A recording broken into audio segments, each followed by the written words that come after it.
यह उन दिनों की बात है जब यवन सेना विश्व विजय के उद्देश्य से भारत की ओर निरंतर बढ़ती जा रही थी। आचार्य चाणक्य इस परिस्थिति को भली भांति देख रहे थे।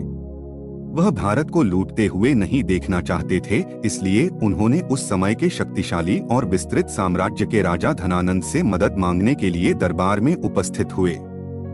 कहो ब्राह्मण, तुम कौन हो और कहां से आए हो? महाराज, मैं तक्षशिला का आचार्य चाणक्य हूं। कहो किस लिए आए हो? यवन की सेना निरंतर आर्यव्रत की ओर बढ़ती आ रही है, जिसका उद्देश्य ठीक नहीं है, तो हम क्या कर सकते हैं? महाराज, आपके पास विशाल सेना है, आप उसका सामना कर सकते हैं।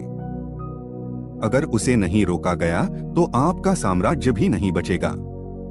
इस प्रकार की वार्तालाप दोनों के बीच हुई, जिसमें धनानंद अपने लोभ और अहंकार से बाहर नहीं निकला और आचार्य चाणक्य की भरे दरबार में बेइज्जती करते हुए लात मारकर निष्कासित करने का आदेश दिया।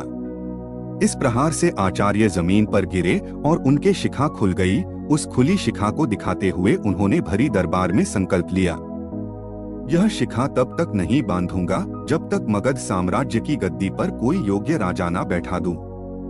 ऐसा ही हुआ। उन्होंने कठिन परिश्रम और योग्यता से बेहद छोटे से आदिवासी लड़के चंदू को योग्य बनाकर चंद्रगुप्त मौर्य के रूप में स्थापित किया। दोस्तों, आचार्य चाणक्य को हम विष्णुगुप्त तथा कौटिल्य के नाम से भी जानते हैं।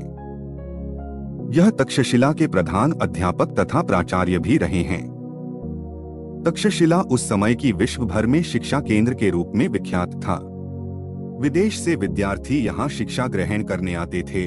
दोस्तों, ऐसे ही और वीडियोस के लिए हमारे चैनल विवेक स्टोरीज को सब्सक्राइब करें।